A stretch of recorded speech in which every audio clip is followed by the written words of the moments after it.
எதையும் பேசும். தமிழ் எழுதும்போது கை மட்டும் எழுதாது, வரலாறு எழுதும். தமிழ் கேட்கும்போது காது மட்டும் கேட்காது, உயிர் கேட்கும். அதனால்தான் உலகத்தில் பல மொழிகள் இருக்கலாம், ஆனால் இன்றும் உணர்வுடன் உயிருடன் இருக்கும் மொழி ஒன்று இருந்தால் அது தமிழ். ஒரு எழுத்து பிறக்கும்போது ஒலி பிறக்கிறது, ஒரு ஒலி பிறக்கும்போது இசை பிறக்கிறது, ஒரு இசை பிறக்கும்போது நாகரிகம் பிறக்கிறது. அதுதான் தமிழ். இன்று நாம் ஒன்று கூடியிருப்பது ஒரு சாதாரண நாள் அல்ல, நட்புலரி பயணத்தின் 1171வது நாள். அதுவும் தமிழின் ஒலி அழகை, தமிழின் இலக்கண ரகசியத்தை, தமிழின் இசை இனிமையை நமக்கு நினைவூட்டும் ஒரு தலைப்பு. சா நெடில் நீ குறில். தமிழில் நெடில் இருந்தால் ஓசை நீள்கிறது, குறில் இருந்தால் இனிமை பிறக்கிறது. ஒரு எழுத்தின் நீளம் ஒரு சொல்லின் இசையை மாற்றுகிறது. அதுபோல ஒரு மனிதனின் சிந்தனை ஒரு சமுதாயத்தின் உயரத்தை மாற்றுகிறது. தமிழ் எழுத்துக்கள் மட்டுமல்ல, அவை சிந்தனையின் விதைகள், அவை அறிவின் ஒளிக்கதிர்கள், அவை நாகரிகத்தின் அடையாளங்கள். அந்த எழுத்துக்களின் இனிமையை, அந்த சிந்தனையின் ஆழத்தை இன்றைய தலைமுறையின் உள்ளங்களில் விதைக்க ஒரு திறமையான பேச்சாளர் இன்று நம்மிடையே வருகை தந்துள்ளார். ஒரு நல்ல பேச்சாளர் வார்த்தைகளை மட்டும் பேச மாட்டார், வார்த்தைகளில் உயிரை ஊட்டுவார். ஒரு நல்ல ஆசிரியர் பாடங்களை மட்டும் கற்பிக்க மாட்டார், மனிதர்களை உருவாக்குவார். அப்படிப்பட்ட ஒரு கல்வியாளர் தான் இன்று நம்மிடம் பேச வருகிறார் திருமதி லாவண்யா மணிமுத்து அவர்கள். சென்னையில் யாஸ் அகாடமி என்ற கல்வி நிறுவனத்தின் ஃபவுண்டர் மற்றும் டைரக்டராக செயல்பட்டு குழந்தைகள் முதல் பெரியவர்கள் வரை personality development, story telling, public speaking, content writing, language learning போன்ற துறைகளில் நூற்றுக்கணக்கான மாணவர்களை உருவாக்கி வருகிறார். MCA, MBA HR, MA Hindi போன்ற உயர்கல்வி தகுதிகளுடன் ஆஸ்பயர் சிஸ்டம் நிறுவனத்தில் சீனியர் என்ஜினியராக 8 ஆண்டுகள் பணியாற்றிய அனுபவம். ஆனால் இயந்திரங்களுடன் வேலை செய்வதை விட மனிதர்களுடன் வேலை செய்வதே அவரது மனம் விரும்பியது. அதனால்தான் கல்வித்துறைக்கு வந்து இன்று நூற்றுக்கணக்கான மாணவர்களின் வாழ்க்கையில் ஒளியேற்றி வருகிறார். 120க்கும் மேற்பட்ட புத்தக விமர்சனங்கள், 600க்கும் மேற்பட்ட மாணவர்களுக்கு பயிற்சி, கவிதை, கதைகள், கட்டுரைகள் என பல இலக்கிய படைப்புகள். JCI சென்னை ஹார்மோனி அமைப்பின் வைஸ் பிரசிடென்ட், ட்ரைனிங் அண்ட் டெவலப்மெண்ட்டாகவும் சிறப்பாக பணியாற்றி வருகிறார். சொற்களை பேசும் பேச்சாளர்கள் பலர், ஆனால் சொற்களை சிந்தனையாக மாற்றும் பேச்சாளர்கள் சிலர். அவர்களில் ஒருவர் தமிழையும் திறமையையும் ஒரு மேடையில் இணைக்கும் ஒரு அருமையான பேச்சாளர். அன்புடன் வரவேற்போம் திருமதி லாவண்யா மணிமுத்து அவர்களை. நன்றி.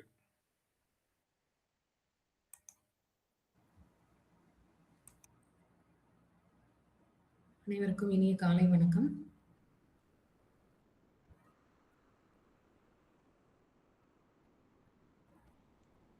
வணக்கம் மேம்.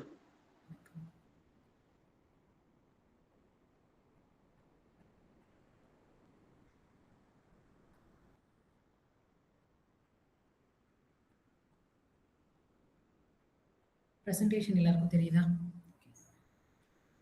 நல்லா தெரியுது. நல்லா தெரியுதா? ஓகே. அனைவருக்கும் இனிய காலை வணக்கம். இந்த மாதம் நம்முடைய மார்ச் மாதத்தில் நம்மளுடைய நற்புலரி இந்த மாதத்திற்கான தலைப்பு சா நீ, அதாவது சிந்தனை. நம்மளுடைய சிந்தனைக்கே நம்மளுடைய நற்புலரி இயக்குனர் விட்டுவிட்டார். ஒவ்வொருவரும் அதை எப்படி கையாள்வது அவர்களுடைய விருப்பம் அப்படின்னு சொல்லி விட்டுறது வந்து மிகப்பெரிய ஒரு விஷயம். ஏன்னா எப்பவுமே ஒரே தலைப்பின் கீழ் பேசிக் கொண்டிருப்போம். இப்போ மாறுபட்ட சிந்தனை, அதுவே வந்து ரொம்ப சிறப்பான ஒரு விஷயம். ஏன்னா அடுத்து யார் என்ன பேச போறாங்கங்கிறது ஒரு பெரிய சர்ப்ரைஸா இருந்தது. ஒவ்வொருத்தரும் பேசினதும் ரொம்ப சிறப்பான, ஒவ்வொரு நாளும் ஒவ்வொரு விதமான பேச்சு. சிலர் வந்து அந்த அமைதியை வச்சு சாந்தி நிலவட்டும் அப்படிங்கிற மாதிரி அமைதியை கொண்டு வர்றது, சாளரத்தை பத்தி பேசுறது, சாக்ரட்டிஸை பத்தி பேசுறது, சாப்பாடை பத்தி பேசுறது, சாதனைகள் பத்தி பேசுறது அப்படின்னு சொல்லிட்டு ஒவ்வொருத்தரும் ஒவ்வொரு விதமான டைமென்ஷனை கொண்டு வந்தாங்க. அந்த வகையில இன்னைக்கு நான் எனக்கு தோணுன விஷயங்களை உங்ககிட்ட வந்து இந்த சா நீ அப்படிங்கிற தலைப்புல பேசலாம் அப்படின்ட்டு ஒரு ஆசையோட வந்திருக்கேன். இவ்வளோ ஒவ்வொரு நாளும் ஒரு ஆர்வத்தை தூண்டுகின்ற விதமாக செயல்பட்டு கொண்டிருக்கும் இந்த குழுவினர் அனைவருக்கும் என்னுடைய வணக்கத்தையும் நன்றியையும் இந்த இடத்துல முதல்ல தெரிவிச்சுக்கிறேன். எதை பத்தி நான் பேச போறேன்னு ஏதாச்சும் ஐடியா இருக்கா உங்களுக்கு யாருக்காச்சும்? சா நீ எதுவா இருக்கலாம்? க்ளூ கொடுங்க மேடம். க்ளூவா? அடிக்கடி நம்ம எல்லாருமே செய்யற ஒண்ணு. தூங்குறதா மேடம்? Sorry sir. தூங்குறதா? தூங்குறது. சரிங்க சார். ஓகே. சாப்பிடுறது. ஓகே. இன்னும் ஒரே ஒரு பதில்.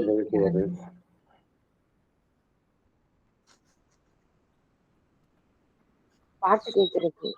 பாட்டு கேட்கறது. சரி சரி, இந்த தலைப்போட ஒட்டி நான் வந்து என்னன்னு சொல்றேன். இதான் இன்றைக்கான தலைப்பு, சாய்ந்து நிற்றல்.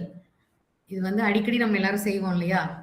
யார் மேலேயாவது சாஞ்சுக்குவோம், இல்லை ஏதாவது ஒரு ஆப்ஜெக்ட் மேலேயோ, இல்லை ஒரு நமக்கு பிடித்தமான மனிதர்கள்கிட்டயோ நண்பர்கள்கிட்டயோ சாய்ந்து நிற்றல் அப்படிங்கிற மாதிரி. அது இதுல என்ன நம்ம வந்து சொல்லலாம் அப்படிங்கிறதா முதல்ல என்னுடைய சிந்தனையா இன்னைக்கு எடுத்துட்டு வந்திருக்கேன்.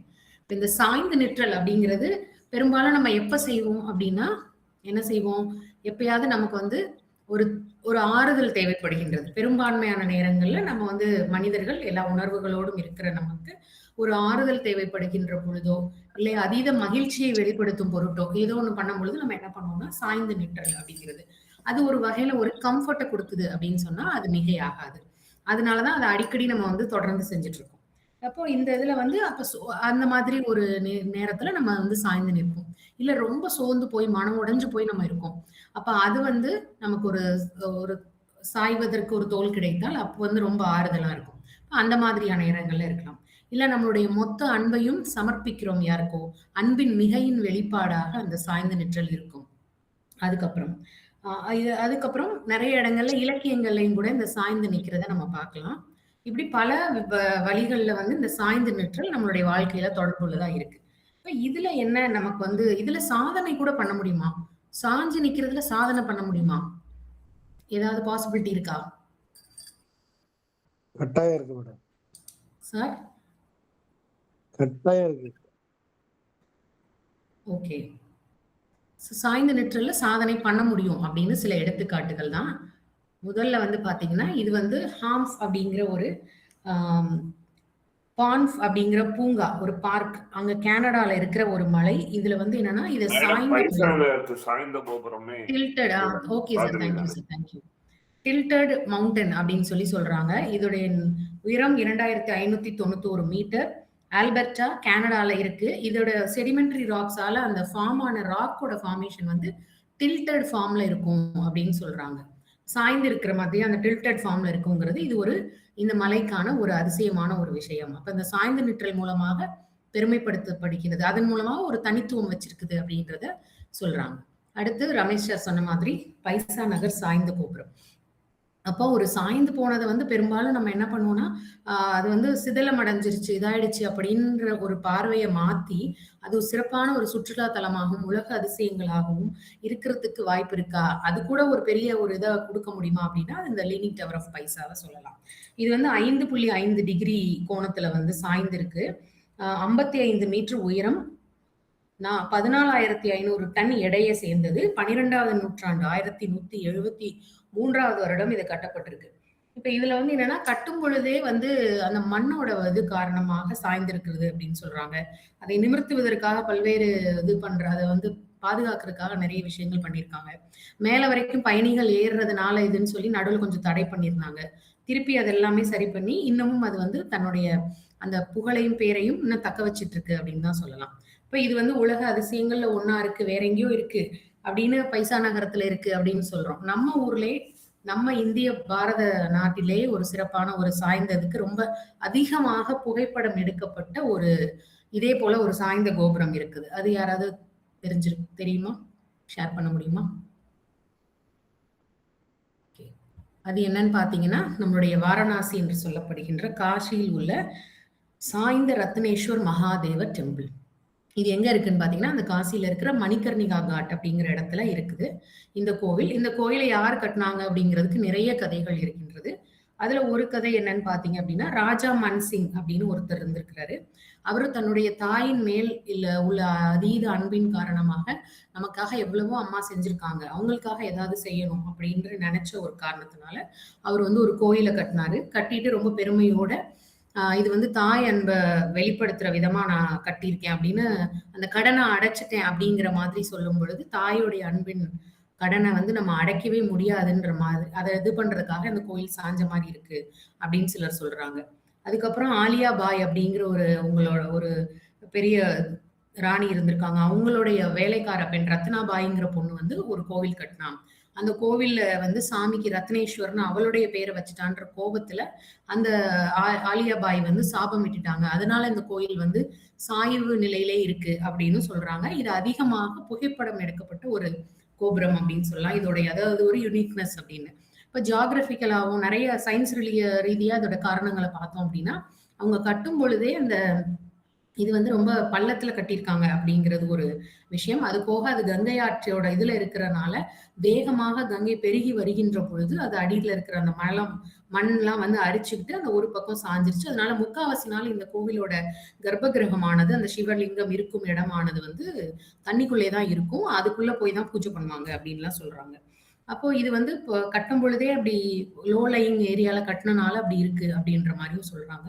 பல்வேறு கதைகள் வந்து இத ஒட்டி இருக்கு. இப்ப இது சாய்ந்த நிலையிலிருந்து சாய்ந்து நிற்றல் மூலமாக அதோடைய தனித்துவத்தை எடுத்துக்கொள்கிற ஒரு கோவில் அப்படின்னு சொல்லலாம் நம்ம.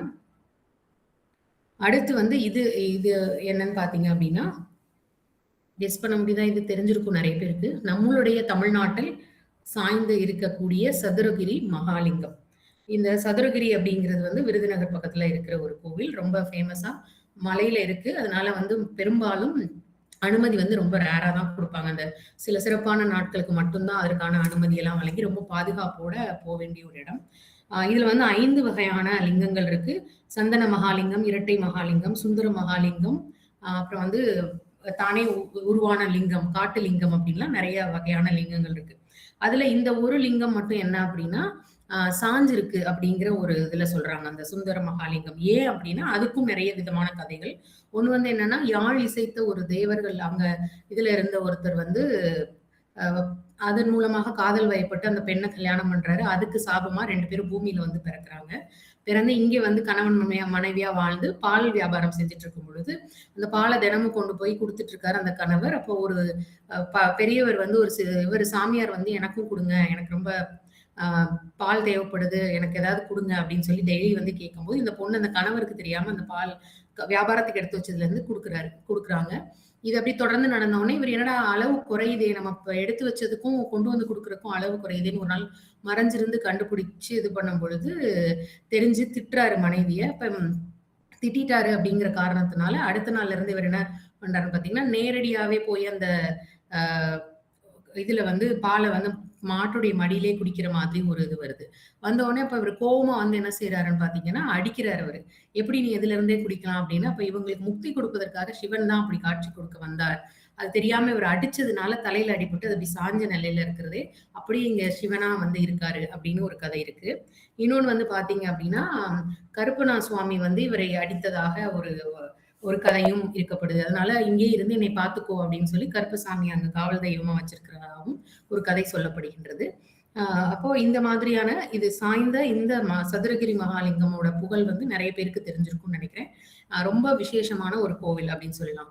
அப்ப சாய்ந்து நிற்றல் அப்படிங்கிறது வந்து வெறும் ஆறுதலுக்காகவும் இதுக்காகவும் இல்லை. அது தன்னை தனித்துவமாக காட்டுவதற்காக இருக்கக்கூடியதுல முதல் 2 வந்து ஒரு பிசிக்கலா இருக்கிறது. அடுத்தது நம்மளுடைய பக்தியை வெளிப்படுத்தும் விதமாக நம்மளுடைய நம்பிக்கையின் ஆழமாக போற்றப்படுகின்ற 2 இடங்கள் சாய்ந்து நிற்கின்றன. ஆனால் அவற்றின் அந்த ஒரு பவரோ எதுவுமே வந்து குறையல அப்படிங்கிறத நம்ம இந்த இடத்துல இருந்து புரிஞ்சுக்க முடியுது. அடுத்து பாத்தீங்கன்னா, இந்த காட்சியை பார்த்தோன்னே எல்லாருக்கும் என்ன ஞாபகம் வருது? போதி மரம் அந்த மாதிரி புத்தர் அந்த மாதிரி. Okay, thank you. ஓகே, ஸோ இது வந்து எங்க வர காட்சி அப்படின்னா, வேள்பாரியில கபிலர் அப்படின்றவரை வந்து இன்ட்ரடியூஸ் பண்ணி அவர் வந்து பரம்புமலைக்கு ஏறி போயிட்டு இருப்பாரு. அப்போ காட்டுல அவர் ஏறி போயிட்டே இருப்பாரு. போகும்பொழுது அந்த காட்டு நீலன் அப்படிங்கிற பையன் வந்து இவரோட சேர்ந்து பேசிக்கிட்டே அப்படியே அவரை வந்து கூட்டிட்டு போயிட்டே இருப்பான். அப்போ போயிட்டே இருக்கும்போது இவருக்கு மலையில ஏறுவது புதிது அப்படிங்கிறனால நிறைய இடத்துல அவர் ஸ்லிப் ஆயிட்டே இருப்பாரு. அப்படி ஸ்லிப் ஆயிட்டு ஒரு தடவை இது பண்ணும்பொழுது நரம்புல கொஞ்சம் வலி இருக்கும். ஆனா அவர் அதை காட்டிக்காம நடந்துகிட்டே போயிட்டே இருப்பாரு. ஆனா அந்த பையனுக்கு இவரோட முகக்குறிப்பை வச்சே தெரிஞ்சிரும். அவர் கஷ்டத்துல இருக்காரு. இதுக்கு மேல அவரால நடக்க முடியாது. இன்னும் வந்து அடுத்த மலைகளுக்கு நம்ம ஏறி போகணும் அப்படிங்கிறது அந்த பையனுக்கு தெரியும். உடனே என்ன செய்றான், அந்த பையன் கொஞ்சம் நடந்து வாங்க, வாங்கன்னு சொல்லிட்டு அவர கூப்பிட்டுட்டு வேகமா கூட்டிட்டு போய் ஒரு இடத்துல உட்கார வச்சுட்டு போவான். அப்போ உட்கார வச்சுட்டு போனதுக்கப்புறம் போயிருவான். கொஞ்ச நேரம் ஆளே காணாம போயிரோன்னு இவர் யோசிப்பார், ஐயோ! என்னடா இங்க வந்து இந்த பையன் உட்கார வச்சுட்டு போயிருக்கான். சுத்திலும் பனம் பூக்களும், பனம் இதுவா இருக்கே, பனை இலைகளும் பூக்களுமா இருக்கே, இங்க கொண்டு வந்து உட்கார வச்சுட்டு போயிட்டானே அப்படின்னு சொல்லிட்டு யோசிக்கிறாரு. யோசிக்கும் பொழுது அந்த பையன் சில பச்சிலைகளை கொண்டு வந்து குடுப்பான். குடுத்தோனே இத முதல்ல என்கிட்ட குடுத்துருக்கலாம்ல. இல்ல நீ அங்கேயே என்னைய உட்கார வச்சுட்டு நீ போயிருக்கலாம்ல. நீ ஏன் என்னை இங்கே வரைக்கும் நடத்தி கூட்டிட்டு வந்து உட்கார வச்சுட்டு அதுக்கப்புறம் போய் எடுக்க போன அப்படின்னு கேட்கிறாரு. அப்ப அந்த பையன் சொல்றான், நான் வந்து அங்கேயே உட்கார வச்சிருக்கலாம். ஆனா எங்களுடைய மலையை பொறுத்தளவுக்கு பனை வந்து எங்களுடைய குலச்சின்னம். இது மனிதனுக்கு மட்டுமல்ல, பரம்பு மலையில இருக்கிற எல்லா உயிருக்குமே தெரியும்.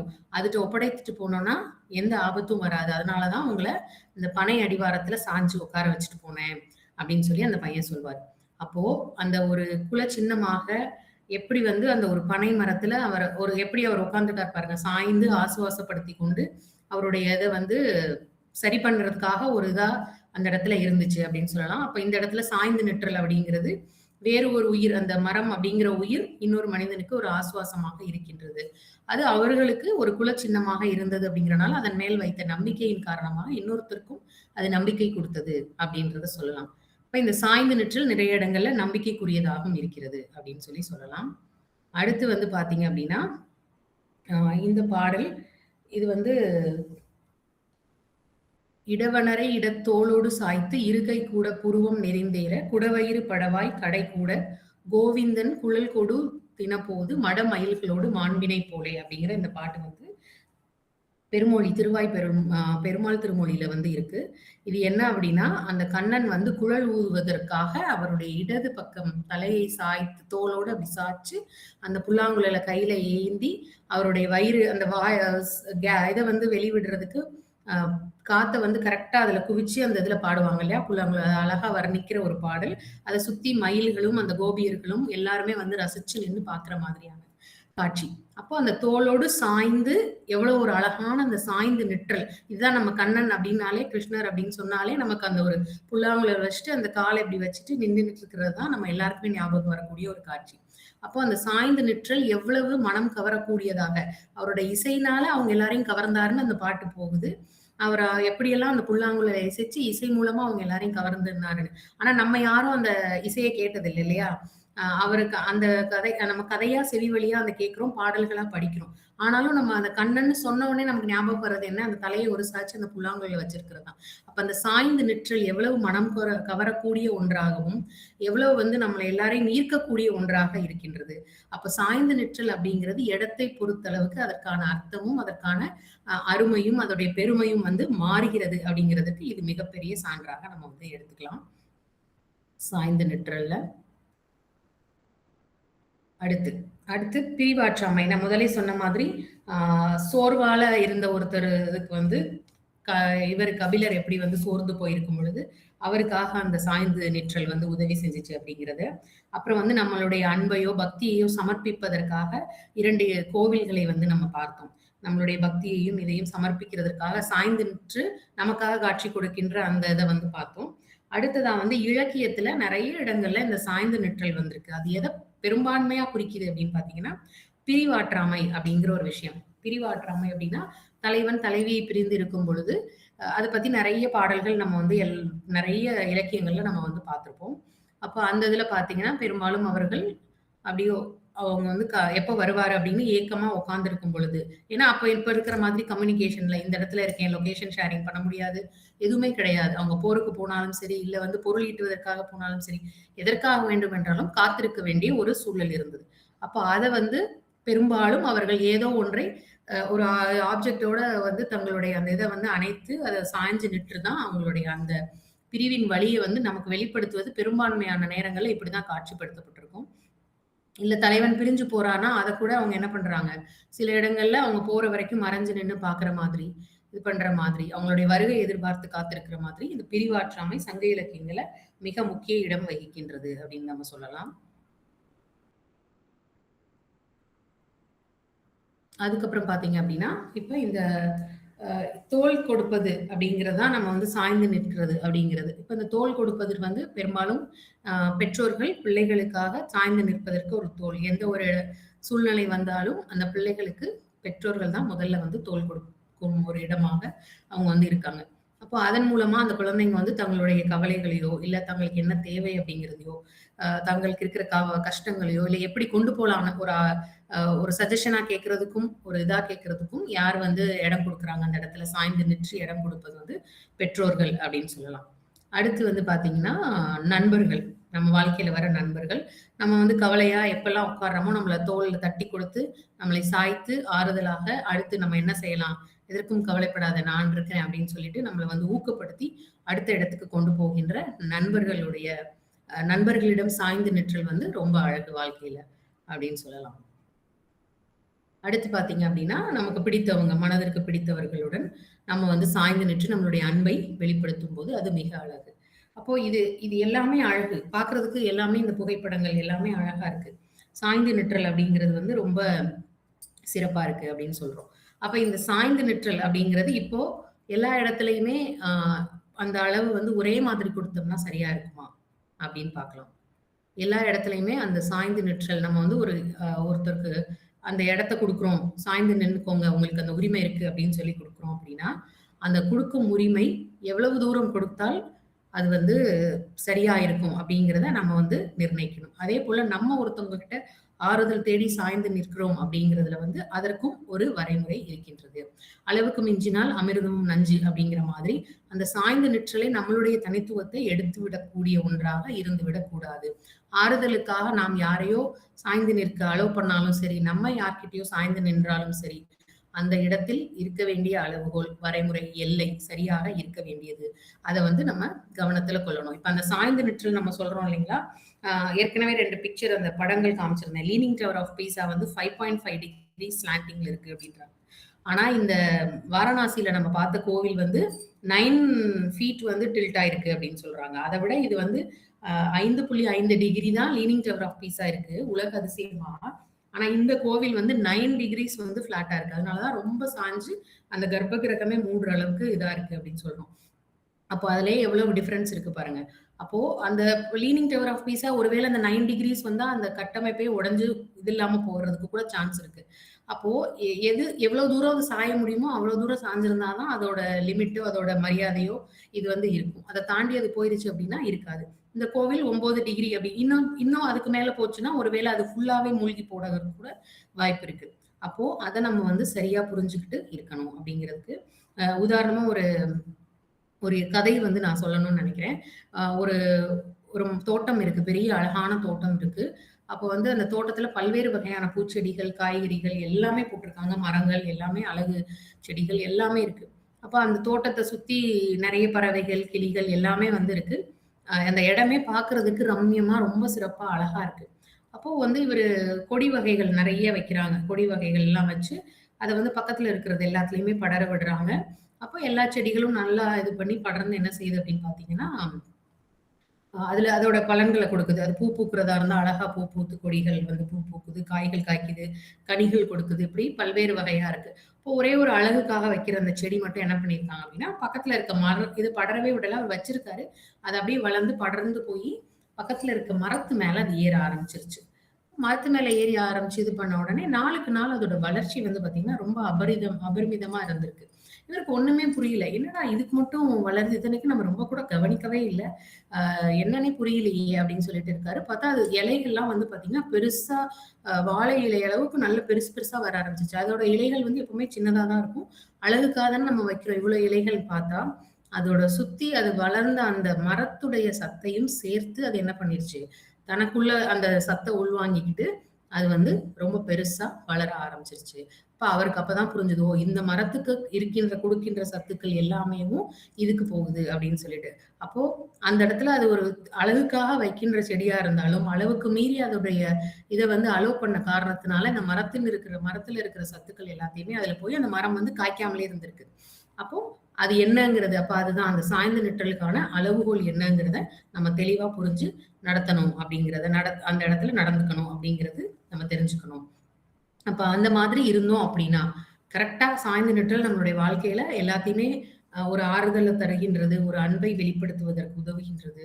ஒரு ஒரு சமர்ப்பணம். நம்ம கடவுள்ல வந்து நம்ம டிவோட்டியா இருக்கோம். முழுமையா சரணடைறோம். அந்த அன்பை வந்து பாத்திரத்தில் அந்த அன்பை பெறுவதற்கான பாத்திரமாகிறோம். அந்த பக்தியை பெறுவதற்கான பாத்திரமாகிறோம்னா, எல்லாமே சரி.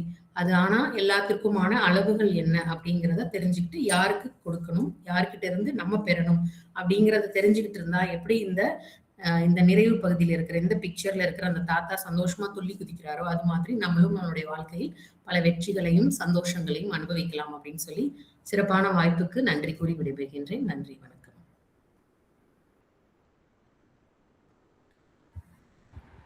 நன்றி மேம். ஒரு மனிதன் தனியாக நிற்பதாலே பெரியவனாகவில்லை, ஆனால் சரியான இடத்தில் சாய்ந்து நிற்பதால் தான் வாழ்க்கை நிலை பெறுகிறது. அன்புடைய இன்றைய நட்புலரி மேடையில் திருமதி லாவண்யா மணிமுத்து அவர்கள் எடுத்த தலைப்பு சாய்ந்து நிற்றல். இந்த மாதம் நாம் ஒவ்வொரு நாளும் வித்தியாசமான தலைப்புகளை பேசிக் கொண்டிருக்கிறோம். ஆனால் இன்று அவர் எடுத்த இந்த தலைப்பு வாழ்க்கையின் நிஜமான உணர்ச்சியை நமக்கு நினைவூட்டியது. உலகத்திலிருந்து எடுத்த அழகான எடுத்துக்காட்டுகள். அவர் சொன்ன கனடாவின் அல்பர்டா மலை, அதற்கு பிறகு இத்தாலியின் உலக புகழ்பெற்ற பைசா கோபுரம், 16ஆம் நூற்றாண்டில் கட்டப்பட்ட அந்த 56 மீட்டர் உயர கோபுரம் கட்டும்போதே சாய்ந்தது. ஆனால் அதுவே இன்று உலக அதிசயம். அதுபோல் நம் இந்தியாவில் வாரணாசி ரத்னேஸ்வரர் கோபுரம் கங்கை நீரின் ஓட்டத்தாலும் புவியியல் காரணங்களாலும் சாய்ந்துள்ளது. இது ஒரு பெரிய உண்மையை சொல்கிறது. சாய்வு என்பது பலவீனம் இல்லை, சில நேரங்களில் அதுதான் தனித்துவம். ஆன்மீகம் மற்றும் வரலாறு. தமிழ்நாட்டின் சதுரகிரி சுந்தரமகாலிங்கம், வேல்பாரி கபிலர் கதைகள், ஒரு சிறுவன் பனைமரத்தில் சாய்ந்து நின்ற போது போல, ஒரு மரம் இன்னொரு மரத்திற்கு ஆதரவாக இருப்பது போல வாழ்க்கையிலும் மனிதன் சில நேரங்களில் சாய்ந்து நிற்க வேண்டிய தருணங்கள் இருக்கின்றன. வாழ்க்கை உண்மை. துக்கம் வந்தால் நாம் அன்பில் சாய்ந்து, அல்லது சோர்வு வந்தால் நாம் நண்பர்களில் சாய்ந்து நிற்கிறோம். குழந்தைகள் பெற்றோரின் தோளில் சாய்ந்து வளர்கிறார்கள். அதனால்தான் ஒரு அழகான உண்மை, வாழ்க்கையில் எல்லோரும் நிமிர்ந்து நிற்பதில்லை, ஆனால் சரியான மனிதரிடம் சாய்ந்து நிற்பவர்கள் தான் வெற்றி பெறுகிறார்கள். முக்கியமான கருத்து, பைசா கோபுரம் 5.5 டிகிரி சாய்வு, வாரணாசி கோபுரம் வேறு கோணம் போல வாழ்க்கையில் ஒவ்வொருவரின் சாய்வு அளவும் வேறுபடும். அதை புரிந்து கொள்வதே புத்திசாலிதனம். இறுதி நெறி. அவர் சொன்ன தோட்டக்கலை எடுத்துக்காட்டு மிகவும் அழகாக இருந்தது. ஒரு கொடிகள் மரத்தில் சாய்ந்து வளர்கின்றன, அது ஆதரவால் வளர்ச்சி. ஆனால் சில நொடிகள் மரத்தின் சக்தியை உறிஞ்சி வளர்கின்றன, அது சுயநலம். இதிலிருந்து நாம் கற்றுக்கொள்ள வேண்டிய பாடம் அன்பும் பக்தியும் இருக்கட்டும், ஆனால் அளவு இருக்கட்டும். நிமிர்ந்து நிற்பது பெருமை அல்ல, சரியான மனிதரிடம் சாய்ந்து நிற்பதுதான் வாழ்க்கை ஞானம்.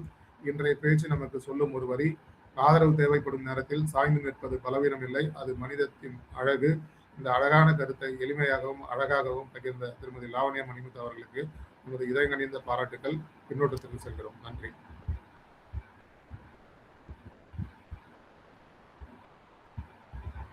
சார். ஃபர்ஸ்ட் ஹேண்ட் ரைஸ் பண்ணவங்க ஸ்டார்ட் பண்ணுங்க. ரமேஷ் சார், யாரு?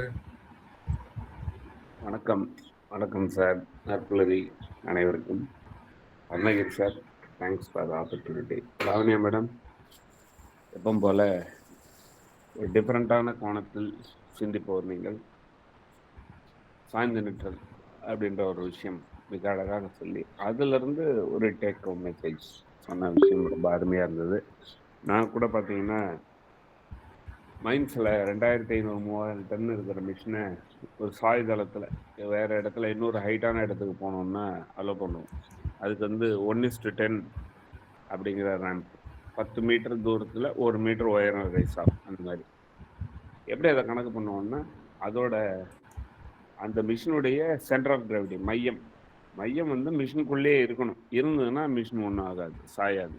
அந்த மாதிரி கணக்கு பண்ணுவோம். அதே மாதிரி அந்த காலத்தில் ஆட்டோமேட்டிக்காக சாய்ஞ்ச ஒரு விஷயத்தை உலக அதிசயமாக பார்த்ததெல்லாம் அழகாக ஷேர் பண்ணிங்க. நிறைய விஷயங்கள் நமக்கு சாய்ஞ்ச விஷயம்னா பைசா நகரத்து சாய்ந்த கோபுரம் மட்டும்தான் தெரியும்.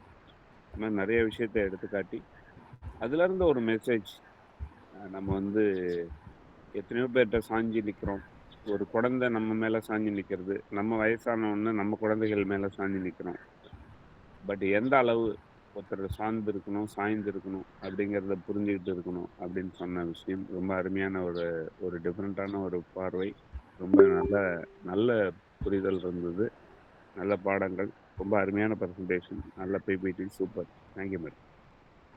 நன்றி நன்றி சார். அடுத்ததா கோமதி மேம் உங்களுடைய பின்னோட வாழ்க வளமுடன். நற்புலரி குடும்ப உறவுகள் அனைவருக்கும் இனிய நற்காலை வணக்கம். அருணகிரி சாரோடைய தமிழுக்காகவே இப்போ இதுக்குள்ளே வர மாதிரி இருக்குது நான். ஏன்னா எனக்கு தமிழ் மொழி ரொம்ப பிடிக்கும். ஏன்னா இப்போ எல்லாருமே நம்ம இன்க்ளூடிங் மை செல்ஃப் இந்த ஒரு தங்கிலீஷ் தான் பேசிக்கிட்டு இருக்கோம். கம்யா கோயா அப்படின்னு தான் பேசிகிட்டு இருக்கோம். அது தவிர்க்க முடியாமல் ஆயிடுச்சு. ஆனால் அழகான ஒரு தமிழில் அவங்க கொடுக்குற இன்ட்ரோக்காகவே வர வேண்டியிருக்கு. அதுக்கு இந்த 2 லைன் தான் எனக்கு ஞாபகம் வரும் சாரோடைய தமிழை பார்க்கும்போதெல்லாம். தமிழுக்கும் அமுதென்று பேர், அந்த தமிழ் இன்பத் தமிழ் எங்கள் உயிருக்கு நேர், உயிருக்கு நேர். முதல்ல அந்த அழகு தமிழுக்கு ரொம்ப ரொம்ப நன்றி. அந்த இன்ட்ரோக்கு ரொம்ப ஹேட்ஸ் ஆஃப் அருணகிரி சார். அடுத்த தலைப்பு வந்து நான் முதல்ல கொடுக்கும்போது என்ன 2 ஆனால் ரொம்ப பிடிச்சிருந்தது. ஏன்னா எல்லாரும் செய்யறதையே நம்ம செஞ்சுட்டு இல்லாமல் ஒரு வித்தியாசமா செய்யறது, எப்போதுமே மாற்றி யோசிக்க தான் வேல்யூ அதிகம் இல்லைங்களா? 2 எழுத்து கொடுக்கும்போது நான் நினைச்சேன் என்னதான் பேசுவாங்க. சிலது ஞாபகம் வந்தது, சாதுரியம், சாப்பாடு, சாந்தி இதெல்லாம். ஆனால் மேடமுடைய தலைப்பு வந்து கண்டிப்பாக யாருக்குமே நமக்கு நம்ம வந்து ரெகனைஸ் பண்ணியிருக்க மாட்டோம். அந்த மாதிரி ஒரு தலைப்பு வரும்னு எதிர்பார்த்துருக்க மாட்டோம். தலைப்பை சூஸ் பண்ண லாவண்யா மேம்க்கு ஹேட்ஸ் ஆஃப். அந்த சாய்ந்து நிற்றல் அப்படிங்கிறது. அதுக்கப்புறம் ரமேஷையா சொன்ன மாதிரி நமக்கு அந்த பைசா நகர சாய்ந்த கோபுரம் மட்டும்தான் தெரியும். மேடம் அவ்வளோ பில்டிங்ஸ் பற்றி நிறைய கருத்துக்கள் சொன்னது ரொம்ப ஆச்சரியமாக இருக்குது. இதெல்லாம் நம்ம தெரிஞ்சுக்காமே இருந்திருக்கமே லைஃப்பில். எனக்கு கூட ஒரு ஞாபகம் வந்தது, பெரிய கோவிலோடைய அந்த மேலே வெயிட்டான அந்த கோபுரங்களை தூக்கிறதுக்கு அப்போது லிஃப்ட் அந்த மாதிரி பெரிய பெரிய கிரெயின்லாம் கிடையாது.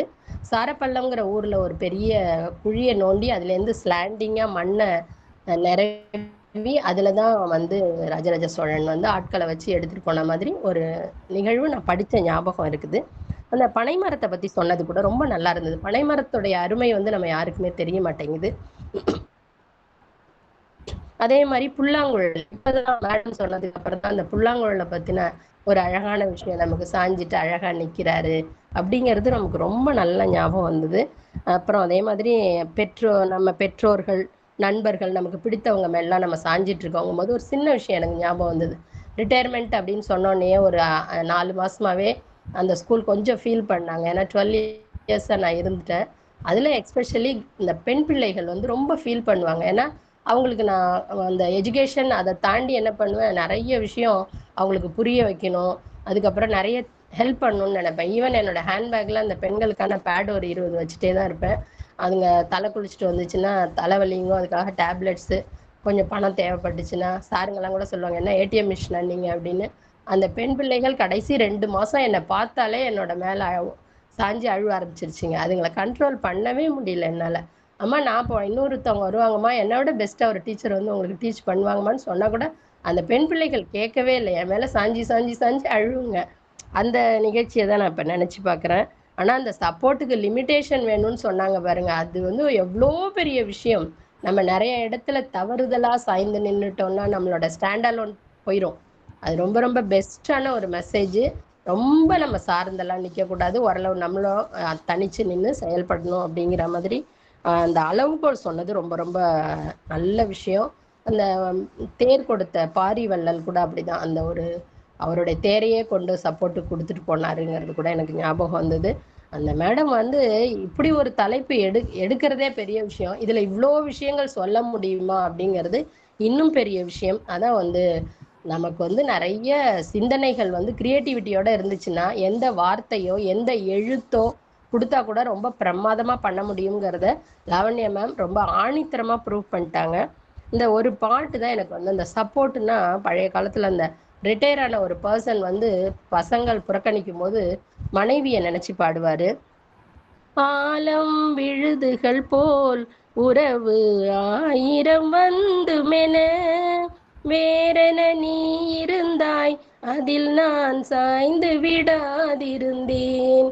எல்லாரும் இல்லைனாலும் ஒய்ஃப் வந்து நம்மளை சாஞ்சி விழாம பிடிக்கிறாங்க அப்படிங்கிறத 60 வயசுல உணர்த்துற பாடல். அந்த பாடல் தான் எனக்கு ஞாபகம் வந்தது. ஹேட்ஸ் ஆஃப் லாவண்யா மேம், ரொம்ப ரொம்ப கிரியேட்டிவிட்டி உங்களுக்கு ரொம்ப அதிகம். வாழ்க வளமுடன். Thank you sir. நன்றி கோமதி மேம். குழந்தை முதலில் கற்றுக்கொள்வது நடப்பதை அல்ல, பெற்றோரிடம் சாய்ந்து நிற்பதையே. அன்பு என்பது கட்டுப்படுத்துவதல்ல, தேவைப்படும் போது சாய்ந்து நிற்க இடம் கொடுப்பதுதான். நன்றி, சிறப்பான பின்னோட்டம். அடுத்ததா முத்துலட்சுமி மேம் உங்களுடைய பின்னோட்டத்தை தரலாம். Thank you sir. அனைவருக்கும் நட்புலடி வணக்கம். லாவண்யா மேம் ஆஸ் யூஷுவல் டிஃப்ரெண்டான ஒரு டாபிக் எடுத்து அந்த சாணியில இது மாதிரி நான் யோசிச்சதே கிடையாது. அந்த அளவுக்கு ஒரு நல்ல அழகான தலைப்பு, சாய்ந்து நிற்றல். அதுல வந்து அதுல கூட ஒரு டிஃப்ரெண்ட் வேரியேஷன்ஸ் எப்படி சாய்ந்து நிற்றல்ங்கிறது எங்கெல்லாம் நம்ம பார்க்கலாம். இது வந்து உங்களுடைய வித்தியாசமான கண்ணோட்டத்தை காண்பிக்கிறது. நம்ம சாதாரணமா பாக்குற ஒரு பிக்சரை கூட நீங்க வந்து நீங்க எப்படி அதை சாய்ந்து நின்னு பாத்தீங்க அப்படிங்கிறத எங்களையும் சாய்ந்து நின்னு பார்க்க வச்சிட்டீங்க அப்படிங்கிறதுதான் இதுல நம்ம பார்க்க வேண்டியது.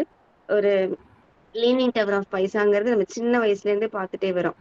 அத வந்து ஒரு அழகான அந்த கோவிலுடைய அந்த இதுலோட கம்பேர் பண்ணி அதை விடவும் இது சாய்ந்து நிக்குது. இதுவும் இத்தனை பல வருஷமா பல வருட காலங்களாக சாய்ந்து நின்னு அது இன்னும் அதோடைய ஸ்திரத்தன்மையை காமிச்சிட்டு வருது.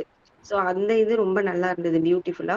அப்புறமா அந்த சிவலிங்கம் சாய்ந்து இருக்கிறதுக்கு கூட ஒரு 2 காரணங்கள் சொன்னிருந்தீங்க. அந்த கதை வந்து ஒரு வித்தியாசமானது. இது வரைக்கும் நான் கேள்விப்பட்டதே இல்ல. இதெல்லாம் வந்து தெரிஞ்சுக்கிறது ரொம்ப கஷ்டம். ஏன்னா டக்குன்னு நம்ம போட்ட உடனேலாம் வராது. ஆனா இந்த மாதிரி தகவல்களை எங்களுக்காக தேடி திரட்டி இதுக்கு எடுத்துட்டு வந்திருக்கீங்க. அதுக்கப்புறமா அந்த இது பனைமரம். ஒரு பனைமரத்துல சாதாரணமா சாஞ்சு உட்கார்ந்துருக்க அந்த நிகழ்வுக்கு பின்னாடி அதுக்கும் ஒரு காரணம் சொல்லி அந்த பனைமரத்துல வந்து யாரெல்லாம் சாய்வாங்க, எதுக்கு சாய்வாங்க அப்படின்னு சொல்லி அதுக்கும் ஒரு காரணம் சொன்னீங்க. ரொம்ப நல்லா இருந்துச்சு மேம். அப்புறம் அந்த இது கிருஷ்ணருடைய இது ரொம்ப பிடிச்சிருந்தது. நம்ம டெய்லி பாக்குறோம் சாமி கும்பிடும்போது கோவில்ல, கேலண்டர்ல எல்லாத்துலயும் கிருஷ்ணர் புல்லாங்குழல் ஊதிட்டு இருக்கும்போது. ஆனா இது வரைக்கும் ஒரு வாட்டி கூட அவர் ஏன் அப்படி சாஞ்சிருந்து ஊதுறாருன்னு யோசிச்சதே கிடையாது. அதுக்கு ஒரு அழகான காரணம் சொல்லி அந்த பிக்சரும் ரொம்ப நல்லா இருந்தது. நீங்க சொன்ன விளக்கமும் ரொம்ப நல்லா இருந்தது. எல்லா காரணங்களும் அந்த இது ரொம்ப நல்லா இருந்துச்சு. லாஸ்ட்டா அந்த இது சொன்னீங்கல்ல, ஓகே சாஞ்சு இவங்க எல்லாம் சாஞ்சிருந்தாங்க. இது மோனுமெண்ட்ஸ் பார்த்தோம். கடவுளை பார்த்தோம், மனிதனை பார்த்தோம், அந்த ஒரு கவிதை இல்ல ஒரு பாடல் வரிகள் பார்த்தோம். எல்லாமே நல்லா இருந்துச்சு. சோ இதெல்லாம் தாண்டி ஓகே நீங்க சாஞ்சு நின்னு பார்த்ததெல்லாம் ஓகே. ஆனா எவ்வளவு தூரம் சாயலாம் அப்படின்னு சொல்லி அதுக்கு ஒரு லிமிட்டேஷன் சொல்லி அந்த சாய்ந்து அந்த லிமிட்டேஷனோட நம்ம சாஞ்சு நின்னு பார்க்கும்போது சாய்ந்து கொள்பவருக்கும் நல்லது. நம்ம யார் மீது சாய்ந்து நின்னு அவங்கள சார்ந்து நிக்கிறோமோ அந்த அந்த பர்சனுக்கும் அந்த லிமிட்டேஷன் நல்லது அப்படிங்கிறத ரொம்ப அழகா எடுத்து சொன்னீங்க மேம். தேங்க்யூ. ஒரு வித்தியாசமான கண்ணோட்டத்துல இன்னைக்கு நல்ல பார்த்து எங்களுக்கு தெரியாத நிறைய தகவல்களை இன்னைக்கு கொண்டாந்து சேர்த்துட்டீங்க. Thank you so much ma'am. நன்றி நன்றி முத்துலட்சுமி மேம். ஆதரவு தரும் தோல் இருந்தால் வாழ்க்கை சுமை கூட இலகுவாகிறது. நன்றி, சிறப்பான பின்னோட்டம். அடுத்து வீரா சார் உங்களுடைய பின்னோட்டத்தை தரலாம். அன்பு எளிமைய சோதரர்கள் சோதரிகள் உங்கள் அனைவருக்கும் இனிய நட்புறவை வணக்கமும் நல்வாழ்த்துக்களும். இன்றைய பொலிவாளர் நமது சகோதரி அவர்கள் மணிமுத்து, லாவண்யா மணிமுத்து, நான் இதை வந்து போன ஒரு இதுலேயும் சொன்னேன். பேர்லேயே பாருங்க, மணியையும் முத்தும் எங்கே தேடி முத்து தேடுதல்ங்கிறது எங்கெங்கெல்லாம் தேடி இந்த செய்திகளை கொண்டு வந்தாங்கிறதுக்கு அந்த முத்தை கண்டுபிடிக்கிறது அவ்வளோ ஈஸி இல்லை. எடுத்துக்கிட்டு வர்றது அதை எடுத்துக்கிட்டு வந்தாலும் லாவண்யா அப்படின்னா லாவகமாக கொடுக்கறதுங்கிறது அது ஒரு திறன். இந்த ரெண்டும் கலந்த திறன் அவங்கள்ட்ட இருக்கிறதுனால தான் இப்படி பெரிய பழங்களை கொடுத்த, கனியை கொடுத்த கொடி போல நம்மள்கிட்ட கொடுத்தாங்க. அதுலேயும் ஒன்று வச்சாங்க பாருங்க, கடைசியில் மடியில் குழந்தை இருக்கிறப்ப கொடி மாதிரி இருக்குன்னு நம்ம கொஞ்சுவோம். ஆனால் அது நம்மளையே சாப்பிட்ற மாதிரி, மரத்தை சாப்பிட்ற மாதிரி கொடி வந்துடக்கூடாதுங்கிறதுக்கு அது கொடி. இது வந்து நமக்கு மடியில் இருக்கிற கொடி இன்பக்கொடி. இது வந்து கொடியும் இருக்குங்கிறத அருமையாக சொன்னாங்க. அதோடு அவங்க நிறுத்தி இல்லை, சாய்ந்து நிற்பதில் மட்டுமே அப்படியே கவனத்தை செலுத்தி நம்ம ஓய்ந்து நின்றுவிடக்கூடாது.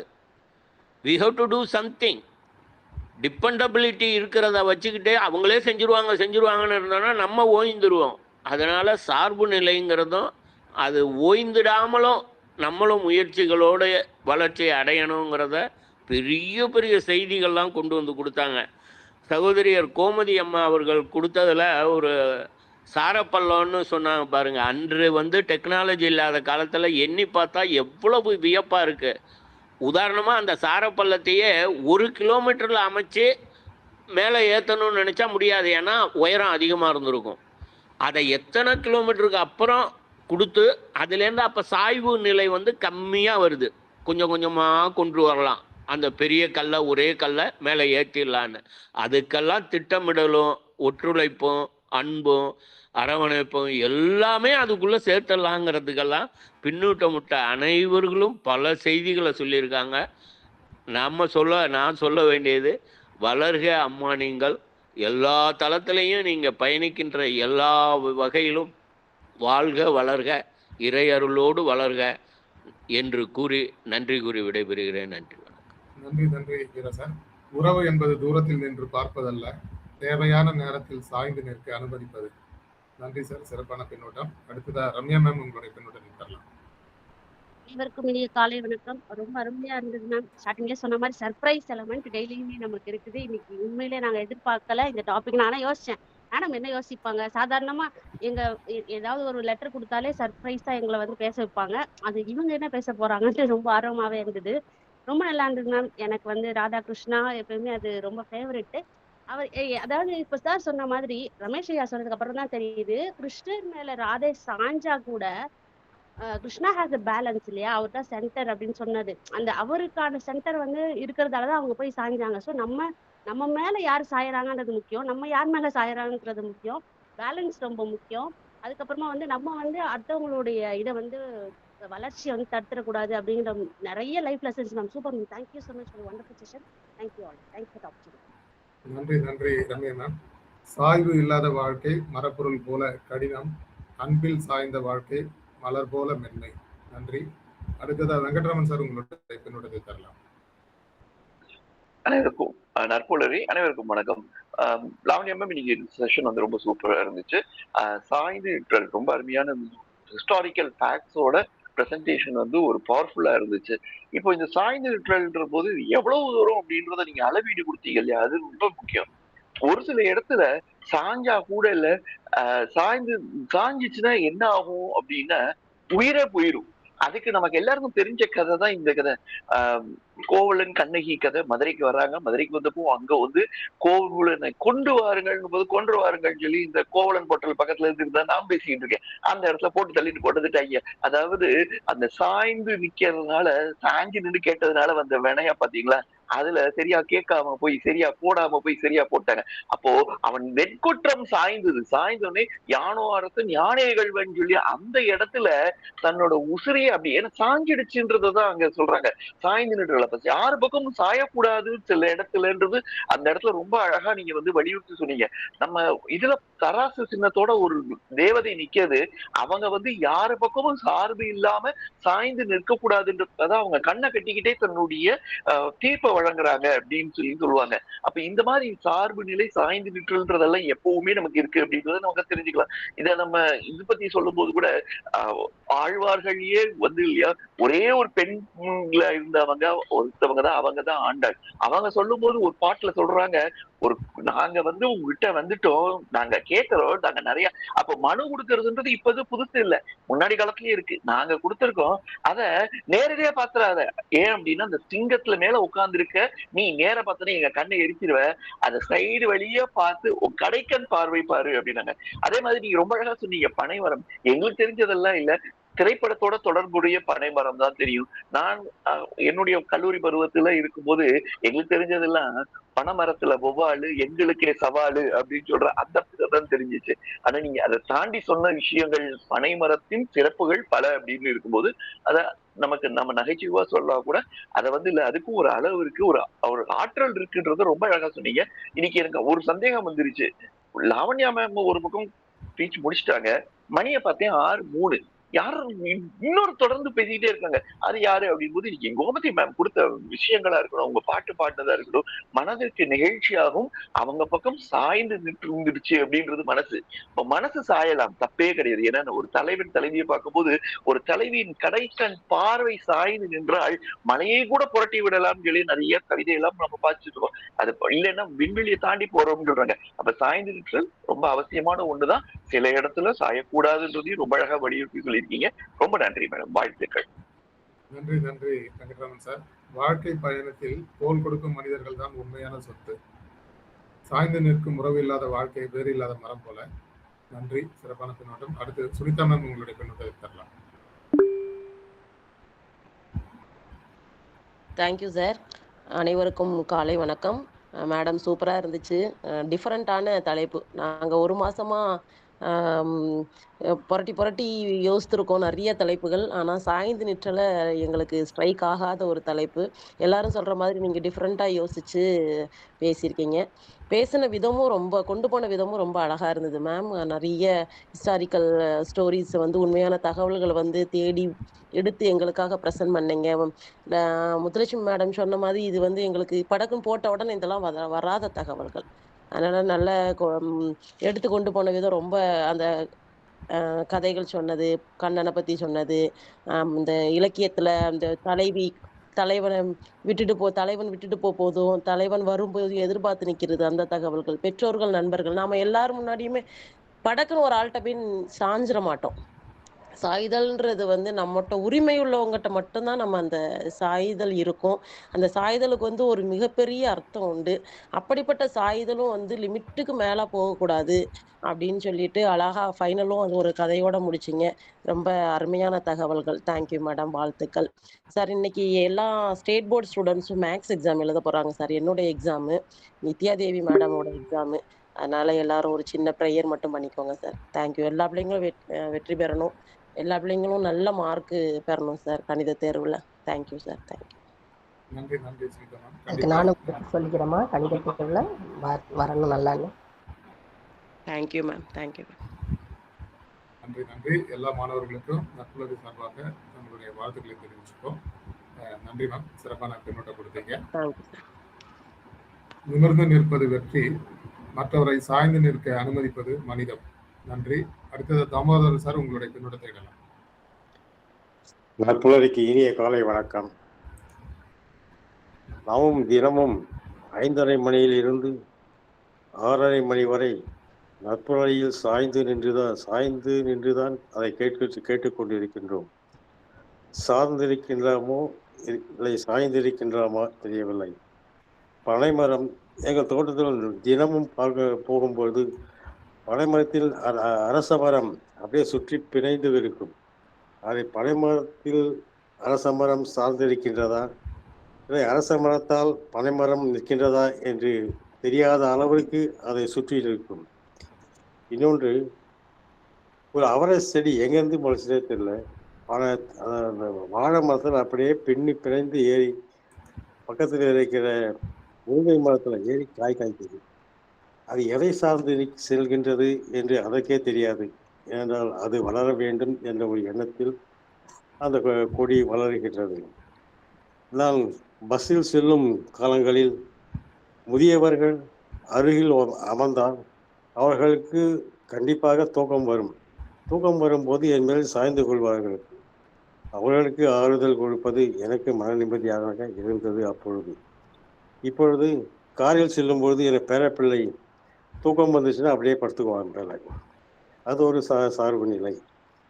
இதே போல ஒருவர் சாய்ந்து நிற்பது தான் மனித குலத்தின் இயல்பு என்றாலும், குழந்தை பருவத்தில் சாய்ந்தாடம்மா சாய்ந்தாடு என்று தாய் கூறும்பொழுது அந்த இனிமை நம் காதில் விழுந்து அந்த மயக்கத்தில் தூக்கம் வருமே தவிர அது புரியாது குழந்தைகளுக்கு.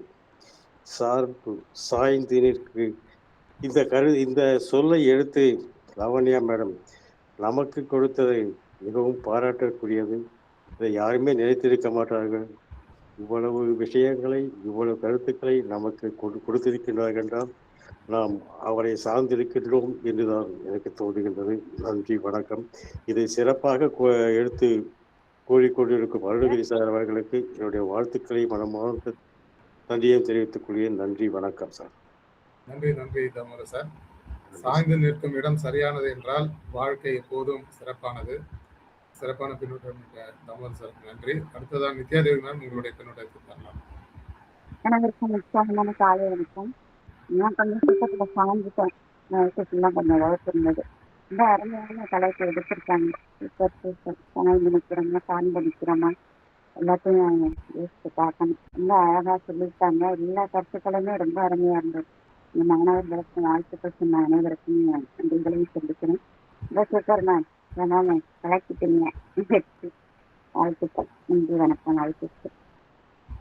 நன்றி நன்றி மேம். வாழ்க்கை பைசா நகரத்து கோபுரம் போலதான். சில சாய்வுகள் தான் நம்மை தனித்துவமாக்குகிறது. நன்றி.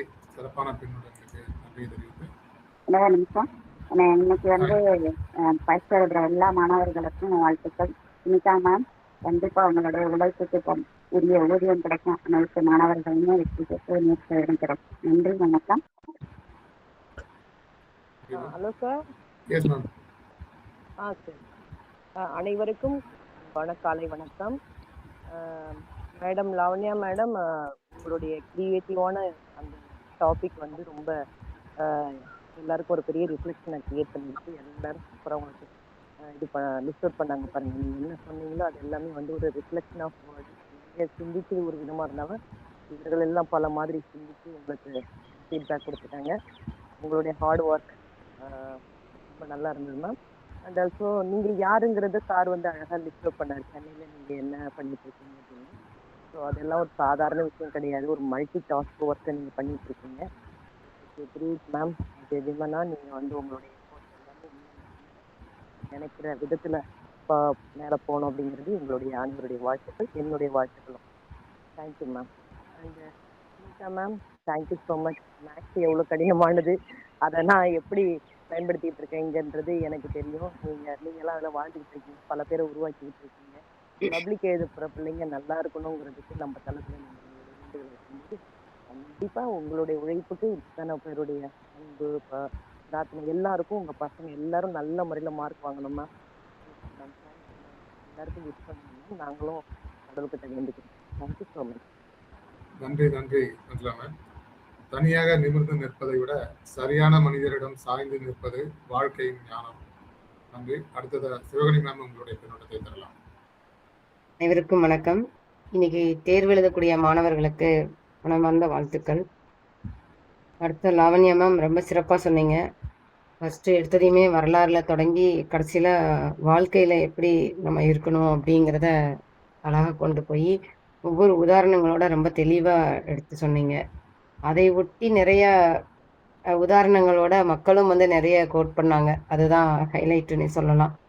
ஸோ நம்ம ஒரு வார்த்தையை சொல்லிடுவோம், அதுக்கப்புறம் நம்ம என்ன விஷயங்கள்லாம் வருது டக்குன்னு உடனே தேடி சொல்கிறது அப்படிங்கிறது வேற. நம்ம மனசுலேருந்து அப்படியே வர்றது அது வந்து அதோட ஒப்பிட்டு சொன்ன விஷயங்கள் எல்லாமே நல்லா இருந்துச்சு. அனைவருக்கும் வாழ்த்துக்கள். ஒரு சின்ன கவிதை. சாய்ந்த கோபுரம் சரித்திரமானது, சாய்ந்த கோபுரம் சரித்திரமானது, ஆய்ந்து செயல்பட அழகாய் மாறலாம். ஆறுதல் தேடிட சாய்தலே துணையாய், ஆறுதல் தேடிட சாய்தலே துணையாய், மாறுதலாகிடும் மனத்தையும் மாற்றிட. இயற்கையின் சாய்விலே கற்போம் ஏராளம், இயற்கையின் சாய்விலே கற்போம் ஏராளம், இணைந்துமே வாழ்ந்திட இயல்பாய் கடக்கலாம். இறைவனின் சாய்விலே இசையும் தோன்றுமே, இறைவனின் சாய்விலே இசையும் தோன்றுமே, உறைந்திடு உனக்குள்ளே உலகமும் நிறைவாய். தலைமுறை தாங்கிடும் வளமாய் வாழவே, தலைமுறை தாங்கிடும் வளமாய் வாழவே, நிலைகளும் மாற்றிடும் நினைவாய் நின்றிட, நிலைகளும் மாற்றிடும் நினைவாய் நின்றிட. சுமைகளும் மறைந்திட சுவடினை தொடர்ந்திடு, சுமைகளும் மறைந்திட சுவடினை தொடர்ந்திடு. இமைகளை விரித்திட இமயமும் தொடலாம், இமைகளை விரித்திட இமயமும் தொடலாம். சாய்வுகள் மாறிட அல்வழி ஆகுமே, சாய்வுகள் மாறிட அல்வழி ஆகுமே, நல்வழி சாய்ந்திட நல்லறம் ஆகுமே, நல்வழி சாய்ந்திட நல்லறம் ஆகுமே. வாய்ப்பிற்கு நன்றி சார். நன்றி. தேங்க்யூ. நன்றி சிவகணி மேம், தேங்க்யூ. அன்பு கட்டுப்படுத்துவது மட்டுமல்ல, தேவைப்படும் போது சாய்ந்து நிற்க இடம் கொடுப்பதும் உண்மையான அன்பு. சிறப்பான பின்னூட்டம். இப்போது என்கால் மெசேஜ் போகிறோம். நவநீதவல்லி மேம், அனைவருக்கும் இனிய நட்புலரி வணக்கம். வித்தியாசமான தலைப்பு, நிறைய நல்ல தகவல்கள், நன்றி, வாழ்க வளமுடன். டி சிவகுமாரன் சார், சிறப்பு, அருமை, வாழ்த்துக்கள் ma'am. Thank you ma'am and sir. Lavani ma'am போட்டிருக்காங்க. Major Narayanan sir, unique perspective. Lavanya ma'am, refreshing take on the topic. Call messages over. Kannan Rajan sir, அருமையான உரை, அதற்கு சமமான பின்னூட்டங்கள். லாவணி மேம் தேங்க்ஸ் சொல்லியாச்சு. மேம் உங்களுடைய ஏற்புரையை தரலாம். Okay sir, thank you all so much. ஏன்னா இந்த பெர்ஸ்பெக்டிவ் வந்து டிஃப்ரெண்ட்டாக திங்க் பண்ணுறது, யூஸ்வலாக நமக்கு தெரிஞ்சதே இது பண்ணிட்டு இருக்கிறதுக்கு புதுசாக ஒன்று ட்ரை பண்ணும்போது நம்மளும் நிறைய அதை எக்ஸ்ப்ளோர் பண்ணுவோம் அப்படிங்கிறத இந்த தலைப்பை வச்சு நான், ஏன்னா முன்னாளாக திங்க் பண்ணிட்டு இருந்தேன், டேட் சொல்லிட்டோம், ஆனால் என்ன கொடுக்குறதுன்னு நேற்று ஈவினிங் வரைக்கும் எனக்கு என்னென்னமோ வேர்ட்ஸ் நானும் எழுதி பார்க்குறேன், எனக்கு எதுவுமே செட் ஆன மாதிரி ஒரு தோணல. சடனாக எனக்கு இது ஃபிக்ஸ் ஆச்சு. அப்படியே அதுக்கப்புறம் தான் அது சம்பந்தமான விஷயங்களை தேடி எடுக்கும்பொழுது இப்போது அதுக்கு இவ்வளோ விஷயங்களை சேர்த்து எல்லாரும் சொன்னது வந்து ரொம்ப நிறைவாக இருந்துச்சு. சரி, ஓகே, நம்ம எடுத்தது வந்து நிறைய பேருக்கு டக்கு டக்குன்னு அவங்களோட மைண்டை வந்து க்ரியேட்டிவாக ஒர்க் பண்ண வச்சிருக்கு, திங்ஸ் எல்லாம் நமக்கு ஸ்டோர் பண்ணி வச்சதெல்லாம் எடுத்துகிட்டு வர வச்சிருக்கு அப்படின்னு எனக்கு பொழுது ரொம்ப சந்தோஷமாக இருந்தது. இந்த சாய்ந்த நிற்றல் வந்து எல்லாருமே அந்த ஃபைனல் பாயிண்ட் வந்து நான், ஏன்னா அதுதான் இல்லையா, எல்லாமே அழகு தான் அப்படிங்கிறத தாண்டி அதுலேருந்து என்ன நம்ம எடுத்துக்கிறோம் அப்படிங்கிறத புரிஞ்சுக்கணும்.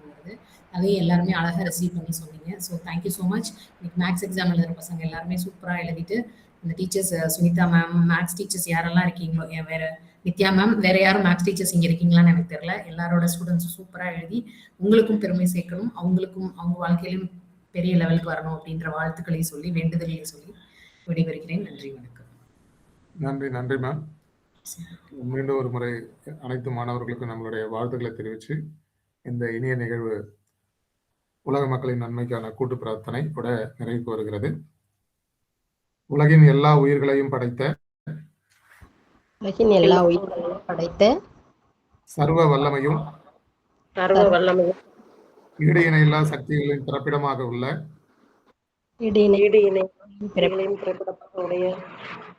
இயற்கை பேராற்றலே இயற்கை பேராற்றலின் மாபெரும் சக்தியாக எங்களின் ஆழ்மன நம்பிக்கையாக எங்களுக்குள் பெருக்கெடுத்து ஓடும் நேர்மறை ஆற்றலே அனுதினமும் உற்சாக ஊற்றாயிருந்து நாங்கள் அனைவரும் சகல ஐஸ்வர்யங்களுடன் ஆனந்தமயமான ஆரோக்கிய வாழ்வினை பெற்று அதிகாரம் ஆளுமை செல்வாக்கு வல்லமை கொண்ட மனிதர்களாக ஞானம் புகழ் வெற்றிகளை அடைந்து நாங்களும் எங்கள் குடும்பமும் பரிபூர்ண திருப்தியுடன் நிறைந்த செல்வ செழிப்புடன் மிகவும் நிம்மதியான வாழ்வினை வாழ்ந்து வருகிறோம். எங்களுக்கு நிம்மதியான வாழ்வினை அளித்த இயற்கை பேராற்றலின் பெருங்கருணைக்கு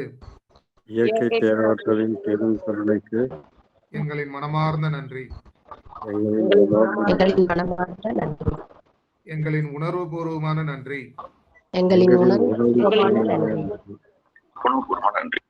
எங்களின் ஆத்மார்த்தமான நன்றி. நன்றி, நன்றி, நன்றி. நன்றி, நன்றி, வாழ்க வளமுடன் சார்.